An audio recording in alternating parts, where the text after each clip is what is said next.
Hello, and welcome to today's discussion. The panel today is called The State of Gin, which is a little bit of an ambiguous title. We thought really it was worth touching on where gin is. The last year has been turbulent at best. There have been a lot of developments in the industry, a lot of exciting stuff happening. So we thought it would be very beneficial to gather a team together of people from around the world in the gin industry, in different parts of the gin industry, and get us all together for a little chat of what we've noticed, generally take a stock take of where we are, and maybe look at some projections of how that could affect things moving forward. So if we start off with introductions, my name's Bernadette. I am a spirits writer and judge. I have my finger in a few pies in the industry. I sort of get involved in some marketing stuff. The judging stuff's very good. I have a hand in this conference. So yeah, that's me in a nutshell. If we could have an introduction from yourself, Vanessa. Hi, I am Vanessa. I'm a gin writer in Italy. I founded ilGin.it, which is my gin blog, and then I'm co-founders of two companies, one that make gin, and the other one make consultancies, event, and sell gin on ginshop.it, which we are very proud of this year because we won Online Retailer of the Year for Icons of Gin magazine. So it has been great, even though the pandemic. Fantastic. Congratulations for that as well. And if you could introduce yourself as well, Caroline. Hi, I'm Caroline. I'm from TheGinQueen, which is the website I founded in 2013. I write about gin, I judge gin. I am also the founder and co-owner of Junipalooza Melbourne and Sydney. And halfway through last year, I launched an online retail store in the middle of a pandemic, which is Australia's first gin concierge called the Ginporium. And in 2020, I won Icons of Gin Communicator of the Year. Fantastic. Congratulations there. And yourself, Siobhan. I'm Siobhan Feeley. I'm a distiller and distillery coordinator for Sacred Spirits here in London, in Highgate. Yeah, I just do all things of making, gin and vermouths and vodkas and a lot of other wacky things. And I also run a lot of the events for Sacred. So anything where the world's not burning, I will be doing distillery things, tours, and make your own gin. And I also do the lovely online events now. And I won Distillery Manager of the Year this year at the Icons Awards, which I'm very proud of. Wonderful, wonderful. Congratulations. Thank you. And yourself, Anne? Hi, I'm Anne Brock. I'm the Master Distiller of Bombay Sapphire. So I run the distillery in Hampshire and lead the team of distillers that make Bombay Sapphire for the entire world. I'm also lucky enough to be the Grand Rectifier of the Gin Guild and honoured to have been awarded Master Distiller of the Year at the Icons of Gin Award this year. Absolutely brilliant, and that's quite an achievement. And finally, yourself, Georgia. Hi, thanks for having me. My name is Georgia. I'm the General Manager here at the City of London Distillery. We're proud to say that we are an award-winning distillery. Most recently, we've been awarded Icons of Gin World Gin Award for our Rhubarb and Rose and our Old Tom Gin, and also for Bar Manager of the Year this year. Fantastic. So as you can see, we've got a really solid team. Covering a really wide area, and I'm really hoping that'll make for some really good discussion today. So I'm going to just start off with the first question just to get things moving. What have you learned in the last 12 months, and how will this help you in future? I'll get the ball rolling. I know for myself, with everything that's happened, it's made me realise as a spirits writer how much I can contribute to the industry. Firstly by campaigning and pushing and championing brands that I like. And for networking and getting people together and, working with events to get, that information out there. So that's definitely something I'm going to hold closely taking forward. Would any of you like to contribute something? Yeah, I think one of the things the main thing that I learned was the resilience of my team. I was super proud of the way we kept going. We kept making gin. and how we pulled together, not just as a team, but also as an industry. So if you looked across the industry, you saw distilleries left, right and centre making and donating hand sanitizer when there was a worldwide shortage, which was an incredible opportunity to give back. I know Bacardi, which owns Bombay Sapphire, actually donated over 1.5 million litres of sanitizer across the world. But just from my distillery alone, it was an incredible moment to become part of the community. And yes, while it was a global effort by Bacardi, for me and my team, it was us loading sanitizer in the back of a car and driving to our local doctors' surgeries, driving to our local hospitals and giving it away to people. And it really made us feel the importance of a community and also feeling part of that community. Well, we have always worked online mostly, but we also have had so many projects about live education and things like that, and that just stopped. And we were a lot focused on bartenders and the community of bartenders, but what we mostly learned this year is also how to communicate even more, which was something we were already doing, but even more and in a more deeply way with the consumers. So we started making more and more online events and another thing to help people to drink at home and enjoy their time even if they were closed in their house. So I think that what Bernie was saying is very true. It became even more important what we were doing, I think. And I think that at least a good thing. And that actually gets me thinking to what Anne was saying as well about the localization of things, because everything's kind of changed and we've all had to adapt. And I've noticed with distilleries, there is a lot of focus on the local area because that's, that's the people that are nearby, that's their reach. But then likewise online, you have this huge reach, this global spread, and there are events that people can attend that they wouldn't have been able to attend otherwise. And I think that that's a really positive development, and certainly one that will likely be taken forward. And that's great because in that sense, the industry has grown, because the stuff that we couldn't do before, when we can start doing it again, we certainly will. And now we suddenly have all this other stuff that we can do as well.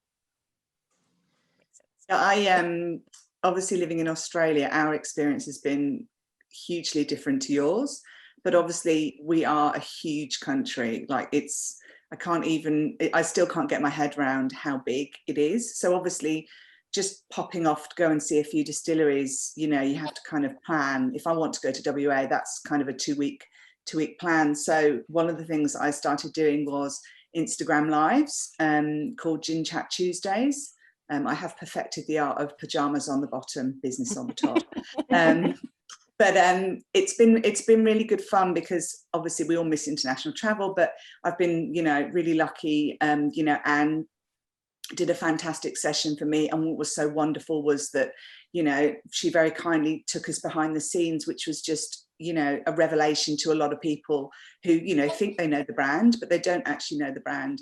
And the feedback was just incredible. I've done local distilleries. I've done, we did the Isle of Harris, which again was completely amazing. We did Leslie at Hendrick's Gin, and lots and lots and lots of local distilleries. And because people are missing travel and the opportunity to go to these places, it's just been brilliant. They really connect with the distillers, and the chance to see so much behind the scenes. The feedback's been amazing.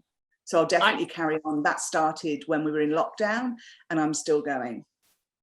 I think that the whole, being held back geographically by distilleries beforehand, you probably would have turned down an online tour of the distillery because you'd go want to see it in person, but maybe you wouldn't get around to it. And when you're kind of restricted to your high street or your city, or you've got to go online, you've got to see all these lovely distilleries. And we've done a lot of online tours which have, we've reached people who are in Scotland who would never come to Highgate just to see us. So I think it's great that you have more of a reach to off trade.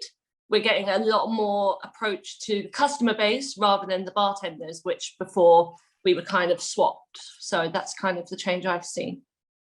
But I think what's been really lovely is particularly when, we've been going through those lockdowns. It's that shared experience that, you know, yes, we all know each other from the spirits world, or, you know, we know various distilleries, but, you know, to be able to tune in to somebody and say, hi, how you doing? And, you know, getting an update on what they're doing. Like when we went to the Isle of Harris, their whole like tourist bit was just empty because obviously they've got no visitors.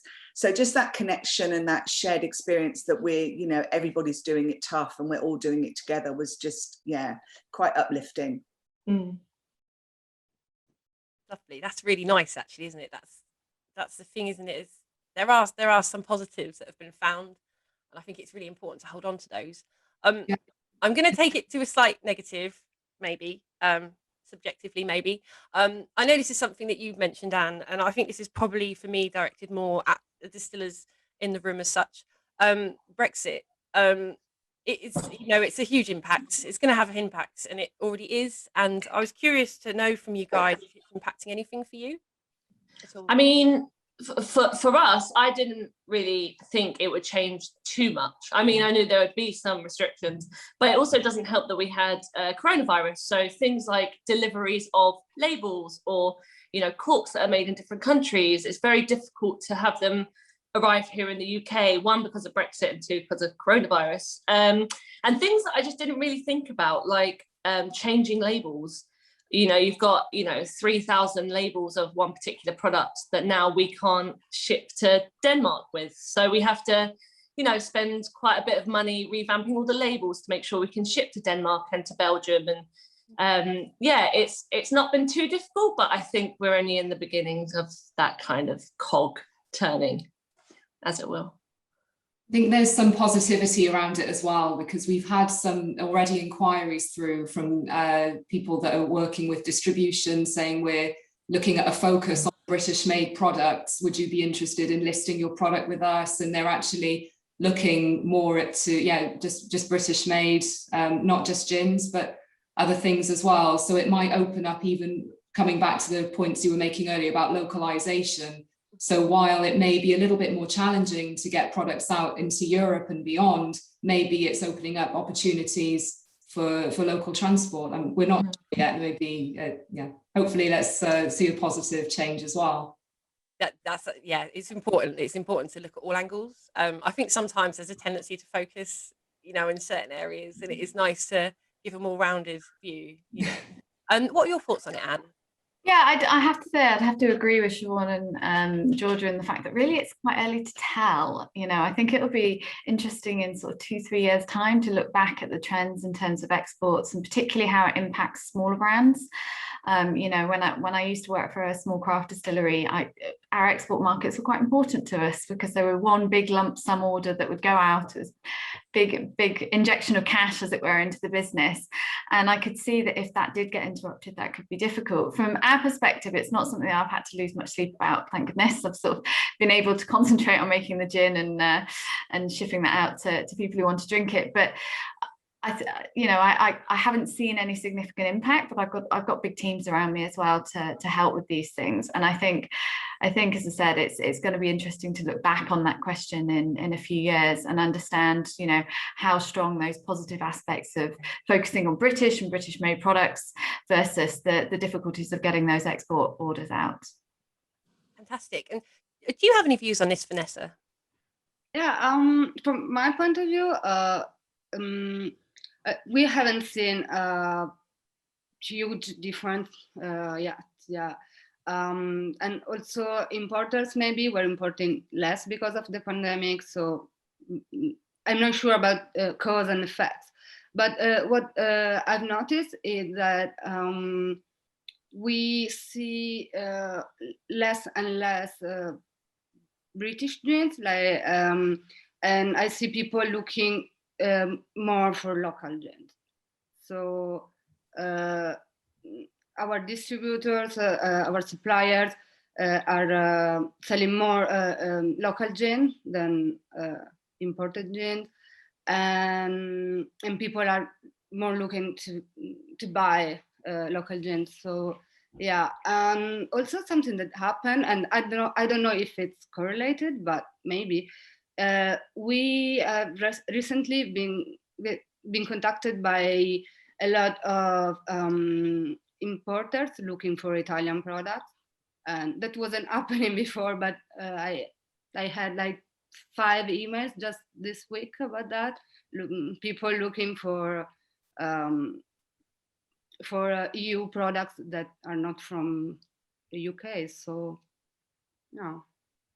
Yeah, that's really interesting. It kind of takes me into another question that I wanted to ask, because this is essentially going to start some new trends, I think, in what people are doing, and certainly ones that are likely to carry on afterwards.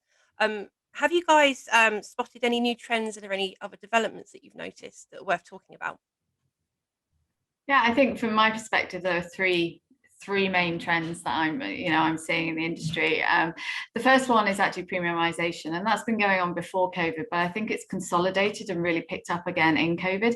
People want to treat themselves. We're stuck at home, we can't go out and see our friends, we can't go to bars and restaurants. So what do? You buy better, you treat yourself, and you sit at home and you enjoy premium spirits, and make decent drinks at home to give yourself that that small celebration, because we still need to celebrate those small moments that matter, right? It's been a tough year, but it doesn't mean that we can't just sit back, take a moment and enjoy a special drink. The second one would have to be e-commerce. So prior to COVID, I think in the UK it was about 1% of spirit sales were online. Well, that's definitely changed. We've seen triple-digit growth in that area, and I mean I would say that before COVID we'd probably see what we would see in a month's worth of sales we're probably seeing in a week now. And that's really been seen globally. I know that tequila and gin in the US have been driving that increase and that growth in the e-commerce, certainly. And then the final one is one that's quite close to my heart. It's certainly one that I've made the most of over lockdown, and that is convenience. So we're talking ready to drinks, because when you can meet up with your friends and your family in parks, you want something that's easy to drink, and you can take those. There are some great high quality RTDs on the market now, so you pick up those, and instead of having to worry about ice and your mixer and your spirit, you've got it all there in one in the can. And the second half to that idea of convenience is cocktails to go. So we all know that no matter how badly we've been hit by this pandemic, the on-trade has had it worse. And so anything we can do as individuals, but also as companies, to support the on-trade and give them some business, much needed business, is really important. And we've seen that in the rise of cocktails to go. I know Bacardi partnered with Deliveroo, so that people could get bar quality cocktails delivered to their house. And for me, I've been supported through lockdown, shall we say, by Tehran Elementary's pre-batch cocktails, which I have indulged in a significant number of times. Very So for me, they're the three biggest trends I've seen.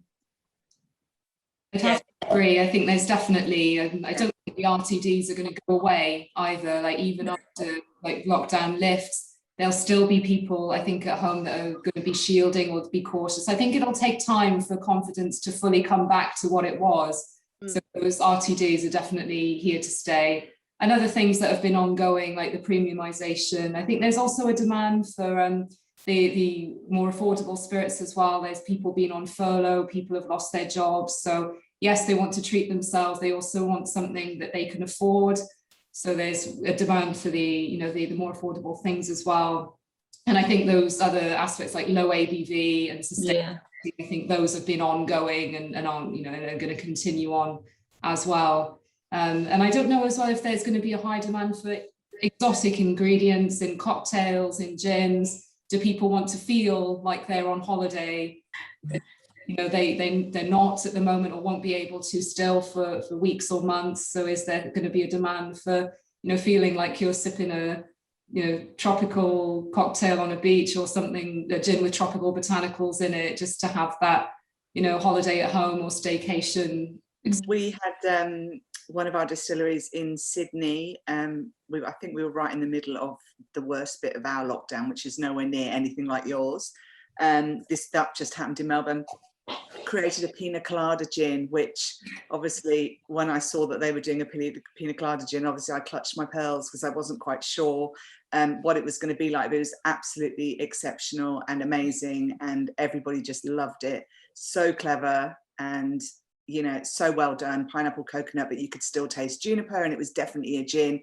And you know, it lifted everybody, I don't want to say lifted everybody's spirits, but you know, it kind of made you smile. They did some beautiful social media around it, and it just kind of, yeah, it did lift everyone's spirits, made everyone very happy. I think touching on the kind of RTD front, the things that I've seen that have kind of been selling way more than they did before with hard seltzers. I don't know if you have them in Australia, but people are very concerned with lockdown weight and, you know, taking care of themselves, especially with coronavirus around. They kind of want to be the best versions of themselves, and doing events like cocktail masterclasses, you get a lot of people saying, well, I don't want the sugar intake. I think hard seltzers are here to stay. I think they're going to be a massive industry. I found a couple that I've fallen in love with. So yeah, going to the park and making sure that you're not drinking something ultra sugary is definitely going to be a trend that stays, I think. You've probably got them there already, but I think they've just kind of started to launch here, the Fever Tree sodas. So obviously, you know, that whole 30 calories in a bottle, and you know, yes, we all love gin and tonic, but here are some things that you could have with other spirits. So they've just launched, so they seem to be going really well. Again, like you say, that kind of lower sugar alternative. Yeah, I agree with all of you, but I think it's slightly different here.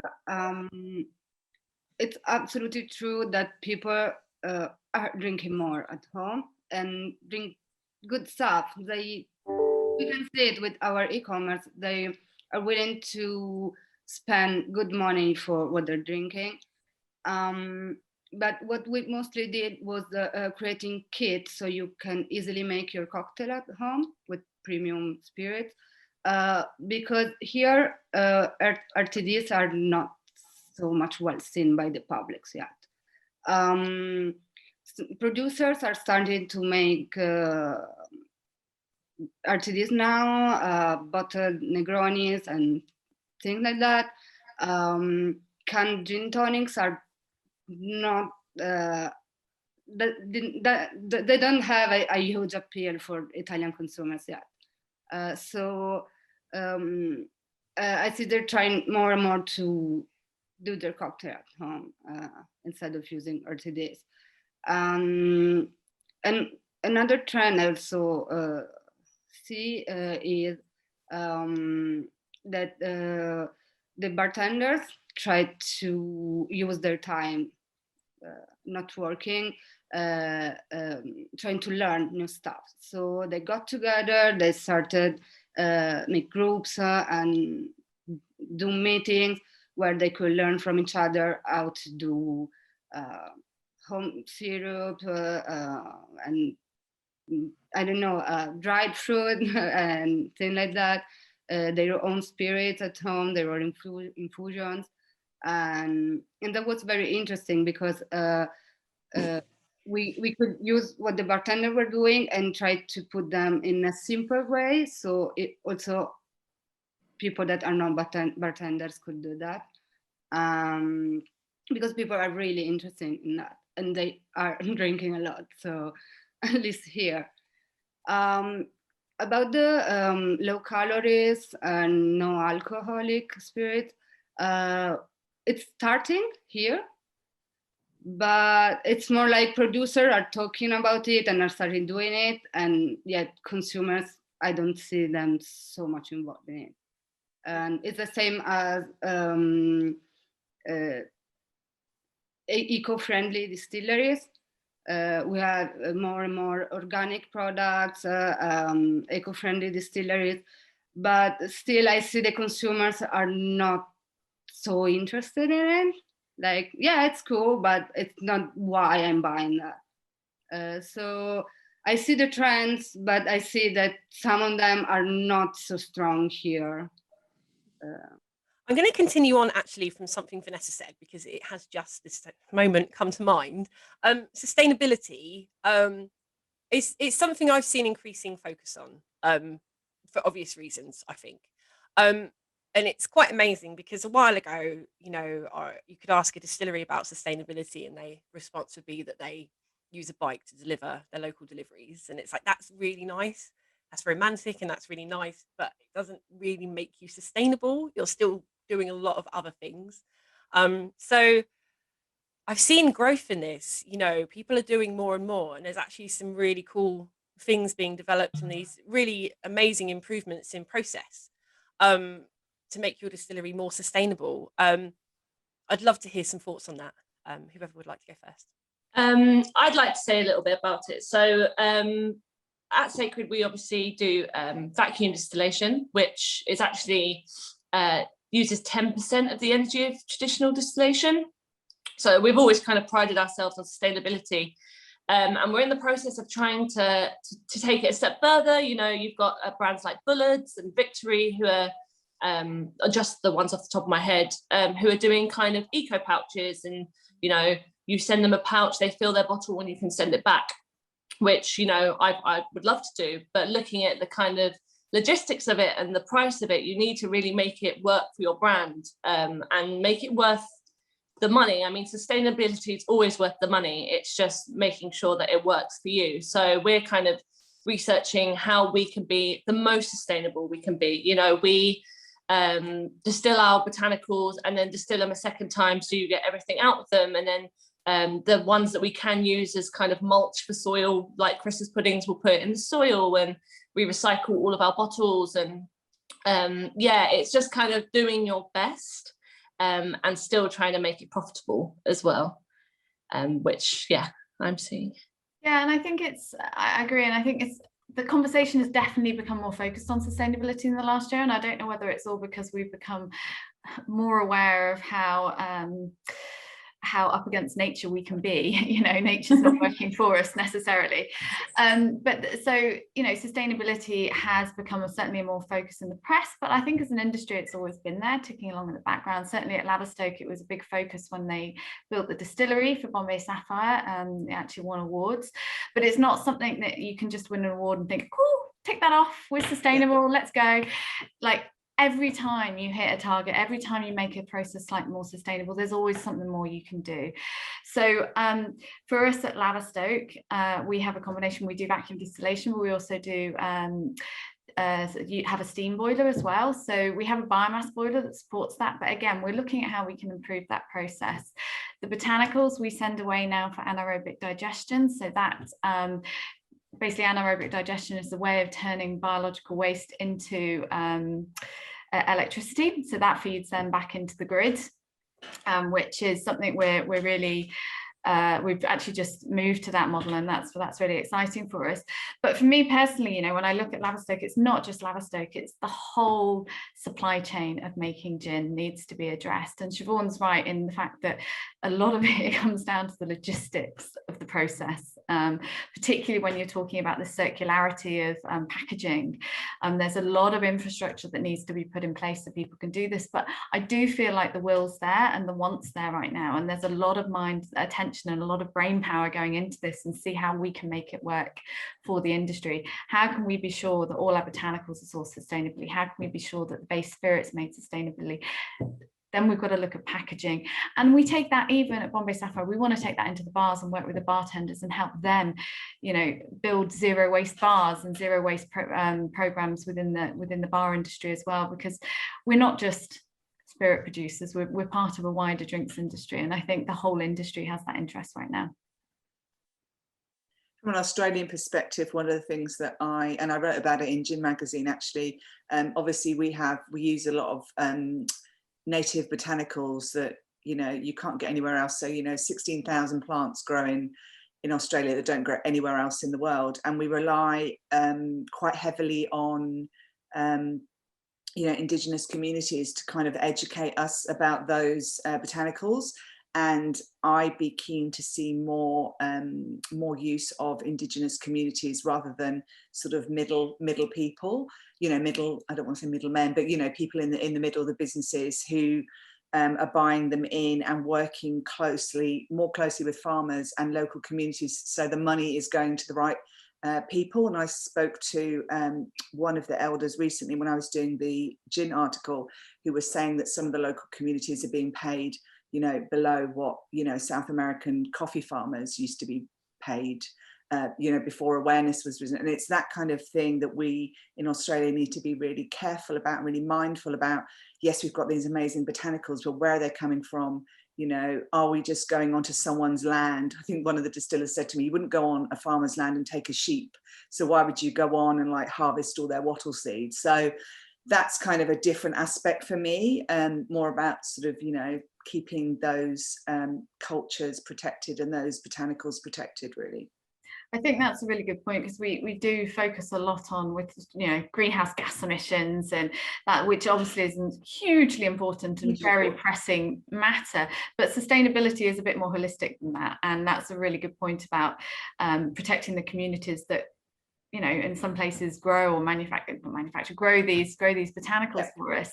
Yeah, Bombay Sapphire, we've got Ivano Tanuti, who hopefully you'll have heard of, who's a bit of a legend in the botanicals industry, and we're really lucky in the fact that he has those connections direct with growers, and we you know, we do cut out the middle person. So I think that there needs to be more focus on that as a whole, and making sure that sort of more holistic approach to sustainability happens. So it's, again, it comes back to community, and it's that sort of global community and making sure everybody's protected. Those are really, really good points. And it does get me thinking as well. I do think it's a conversation worth having when it comes to sustainability, is the cost, essentially, because, you know, if you're making a product more sustainable, there's generally going to be a bit more cost in making it. And it's the same, you know, with buying quality food and drink as opposed to cheap food and drink that's maybe got stuff in it shouldn't. You know, sometimes people, they do just want the cheaper option, and they take a bit of an encouragement to pay that bit more for the extra product. And I kind of feel with everything recently, because people are becoming more aware of all these things, and especially with the way gin's kind of blossomed into this sort of more craft idea, a slightly higher price tag, there is room for that growth there, and people wanting to pay those prices to have those more sustainable products. Yeah, definitely. I think it's a big consumer focus, you know, but I think it's not just you can't play lip service to it anymore. I think it's, you know, it comes back down to people wanting to know and understand where their food and drink comes from, which has sort of almost been this driver for the booming craft spirits. People want authenticity, and they need that all the way through to your sustainability practices. So if you know, like you say, use a bike to deliver your bottles locally, but then you know, they've been flown over, you've got ingredients being flown halfway across the world, and churning up and kicking out carbon emissions that way. You know, you've got to have a realistic and an authentic approach to sustainability, and I think that's really key. A consumer will see through you. That's a really, really good point. Right, moving on from sustainability, because you've had a good old talk about that. Is there anything that's happened in the last 12 months that surprised you? I know for me, certainly, in a really in a really positive way, I was surprised at how quickly people started to adapt to a huge change. Within, you know, a very short time of lockdown, I was seeing people setting up really good virtual events where you would get posted your booze, which you're obviously going to miss if you don't go to a virtual event. And you'd get, you know, you'd be spoken through it, you'd have a night of it. And that change was very quick. There was a place in me that started doing a drive-through to, you know, buy, so you could still go and buy it on the way through. And that shift so quickly, I found quite wonderful. Has anything surprised you guys in the last 12 months? How quickly I adapted to pajamas at the bottom and business wear at the top. I thought that was an excellent pivot. I think Anne mentioned it earlier, just the sheer resilience, I think, surprised me. And yeah, just actually how upbeat a lot of people remained. And I know, I feel for you at the moment, because obviously we're in a very different place. Although where I was living in Melbourne, we had a little flare up and it only affected us, and the rest of the country kind of were just, you know, shunning us, and that was a really, really hard lockdown. But just in general, I think, you know, people being funny and, you know, trying trying to make the best of the situation?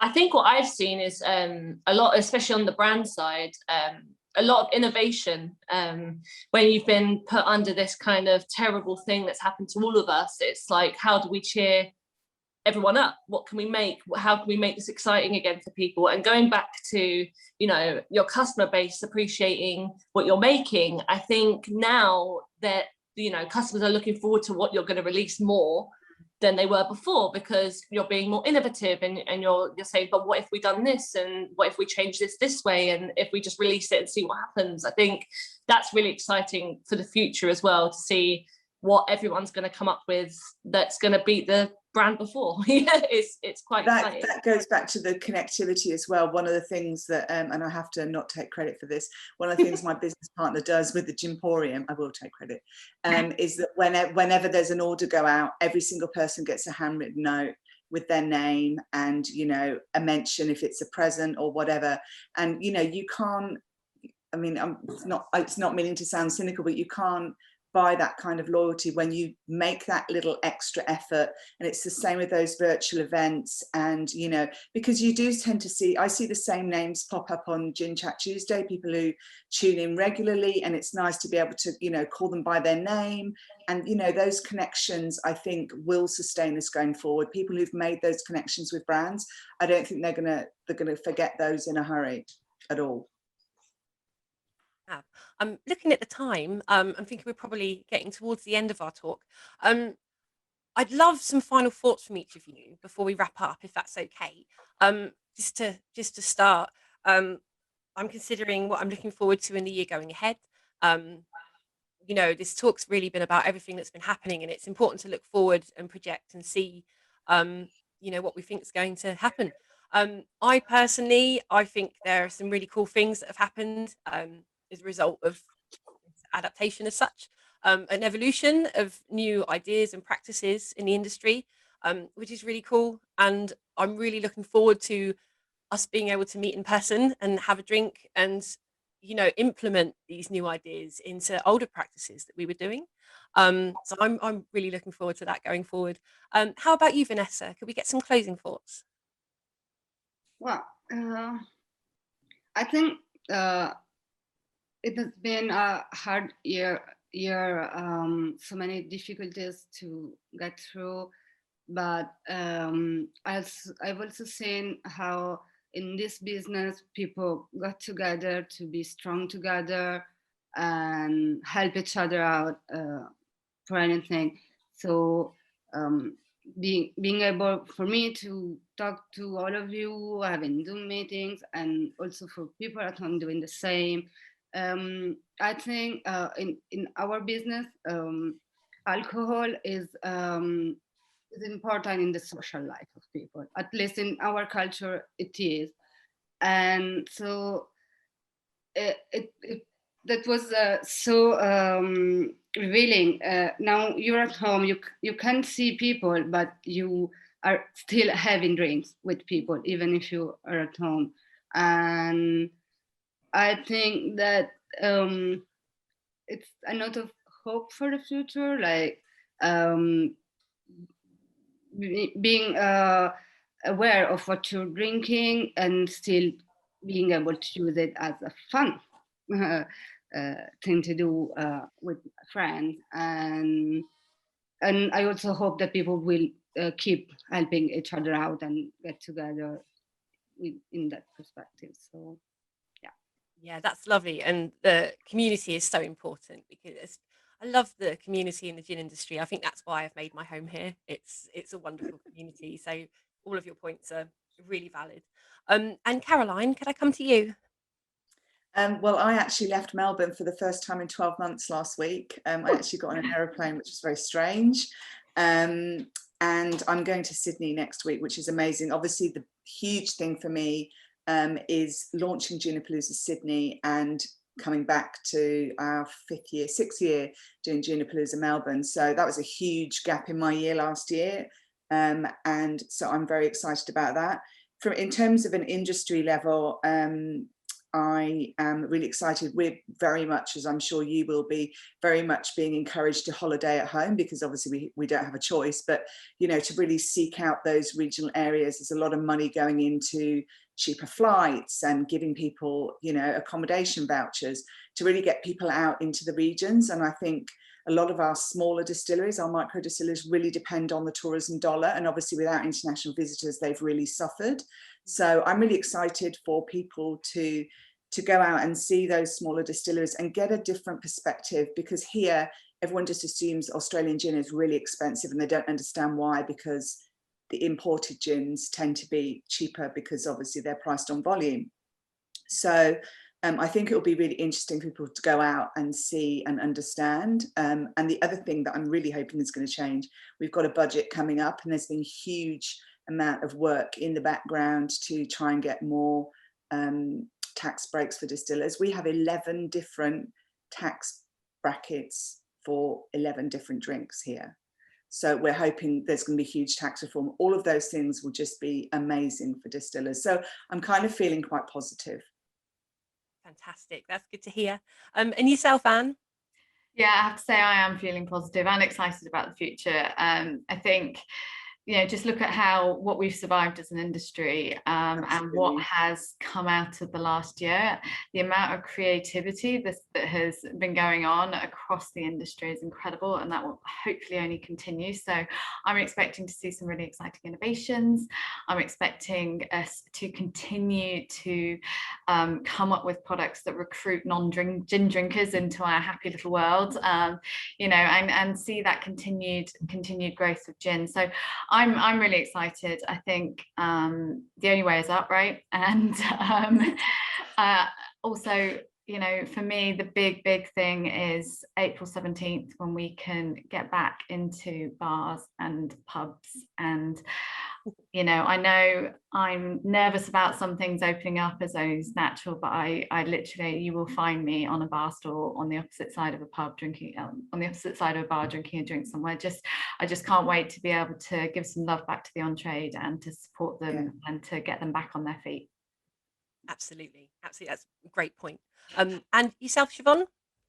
Yeah, it's kind of touching on that point. I mean, we've all been gagging to get to a pub or a bar or a restaurant. So I'm quite excited. Just pace yourselves. I've been there. Take it slow. Don't go too hard. See this like roaring 20s, you know, kind of the end of prohibition. You can finally go out and see your friends. It's going to be amazing. I'm also quite looking forward to seeing the new businesses that are coming out. You know, I know a lot of things like big department stores are failing on the high street, but we're seeing a lot of maybe ex-bartenders or, you know, people who've worked in the industry opening their new restaurants in London, which I'm quite excited to see blossom and to see the new creativity from people. So, I mean, yeah, I'm just ready to have a party, to be honest, and to taste all the lovely things that people are going to make. It's going to be the ultimate Freshers Week, right? Oh my God, guys. New liver after it. Just pace yourselves. I'm so excited for this. And yourself, Georgia? I think I can only speak for us down here. It's been quite a blessing in disguise in some ways to have this period to close and to regroup. And we've actually gone through a huge refurbishment because of the distillery pretty much carrying the bar side of our premises. We've extended the distillery. It's doubled in size. Yeah, we can't wait to get the bar reopened now. We're reopening as the home of Whitley Neal, so Whitley Neal gin production has moved down here as well, and so we can't wait to show that off, get the bar reopened. I think with all of this demand of you know, cocktail videos and people jumping on to learn about brands and to taste new spirits, that there's all that shown is there's definitely a demand for a well-made cocktail, for a well-made, even a well-made gin and tonic. And yeah, I think people are like coiled springs, ready to come back, and we're getting ready. We'll see you there. I'm going to watch from afar the chaos that happens.